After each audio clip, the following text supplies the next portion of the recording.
one of my favorite YouTube video makers is Lady Vixen. She's just awesome.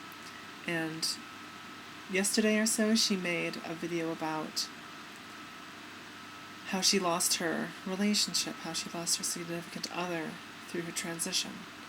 And I was watching it, and it really hit home for me, because I also lost my relationship because of my transition. And I think that it resonates with a lot of trans people too, because, to be perfectly honest, I don't think many couples that are together when one partner starts to transition stay together. I think that most often they split up. Maybe early, maybe late, or maybe like Jennifer Boylan in She's Not There. They stay together, but they know that they're not really a couple anymore. There's something different. So, Lady Vixen was kind enough to share her story. I feel like I owe it to my ex to share more of mine, because we were talking the other day on Instant Messenger, and I don't think that I've treated her fairly, really. In one of the videos that I made, it actually upset her. She said, I just said this. I said, I wish that my ex had been open-minded enough to be with a trans woman. And it upset her, because she thought it made it sound like I was making it sound like she didn't support me, or that she wasn't open-minded at all. And that's not the truth. So, this gal Ava is her name. She and I met in Yahoo Teen Chat, of all places. We were both 18. Or going on 18, close to 18. And, I lived in Seattle, she lived in the Midwest, and we just started talking, and we kept talking, and we were kind of interested in each other at first, but we were so young, and we hadn't finished high school yet, so we knew kind of nothing could come of it. So we basically went on with our lives, and kept in touch, though.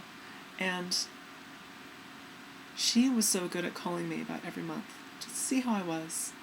And it was really because of that we ended up talking more and more, and then we were kind of falling in love. And after we'd known each other for about 3 years, I said to her, we've known each other all this time, but we've never met in person. Why don't you fly out here? I'll buy you a plane ticket. And so I did. And she flew out to Seattle, and she knew she wanted to move here, that she was in love with me, and I was in love with her, and she wanted to pick up her whole life and drop everything and leave her family and her friends and her job to come out just to be my girlfriend. And I was like, oh my God, really? Like, seriously, we were so in love. And it touched me so deep, No one had ever done anything like that for me before. And probably never will again. But she did. And I use that as evidence that we were really, really in love. That we were good for each other, But she had no idea that I was trans. And honestly, I didn't really know either. All I knew was that I had this fantasy that one day I might wake up in the morning and I might have boobs and a pussy and a totally different face, a much prettier face. And I just kind of wished that would happen, but of course it never did. Every morning I just looked the same. So I was kind of passive about it. And I was secretive about it because I was afraid of people knowing. And thinking that I was weird or something. And after, a couple years into our relationship, I kind of suggested to her, like, I kind of want to be a girl. Like, no? What do you think? And she, what? She was like, what? Are you kidding me? Is this a joke? And she kind of had to think about it for a while. And, then she did something really amazing. And that is, she just kind of turned around and said, let's do this. Like, if you want to be a girl, okay, let's see what this is all about. And we did a lot of experimenting. And I did a lot of cross-dressing. And I won't share any more of what happened because that was just for me and her. And she was incredibly open-minded. And just really wonderful in every way. She's wonderful in ways that I only dream of being. So,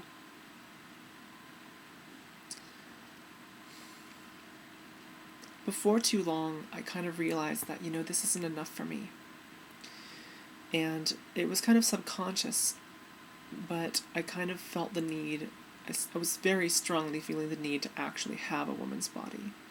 And I ended up doing something that hurt her pretty bad and made her just want to drop it. Let's just drop the subject, Sam. Do you want to be a woman or not? And I knew that saying, yes, I do, would mean that I was going to lose her, because she very clearly knew that she wanted to be with a man. She didn't want to be with a woman. And I felt like she was so much more important to me that I tried to convince myself, like, I don't need this. I love you. I'm happy here with you. I'm happy with this life. I don't want to fuck it up. But I had already kind of fucked it up. Like, we started having more serious problems. I started having panic attacks and, like, mental breakdowns, and every time it got to a point where if I saw a woman that wasn't Ava, that I would be so overcome with guilt that I would become almost comatose. Like, I had physical reactions, I had mental reactions. It was ugly. So about every 3 months she would kind of, and so I was having problems, and about every 3 months she would kind of ping me about it, like, are you happy with this? Like, is this enough? Do you need a transition? Like, is it gone? She's really asking me, do you still feel the need to be a woman? And I would say, I don't feel the need. I'm fine. I wasn't, but I was trying to be. And then finally one day, it got to the point where we couldn't even talk about it. And so we just ignored it. It's like the white elephant, if that's the phrase. And when we forced ourselves to talk about it finally, we knew that I needed to do this. And so we called off the wedding, and she went back home. She left Seattle and moved on with her life, and so did I. But thankfully we've really kept in touch, and she continues to be one of my greatest supporters and one of my best friends. So it's like our relationship didn't end, it just changed. And I count my lucky stars for that, because so many people don't have that at all, and so many people that transition lose it, and it's not fair. So if you're in a relationship, be mindful and try to put yourself in the other person's shoes. And that's about all the advice I have, if you can call it that. So that's all for now. I'll see you next time.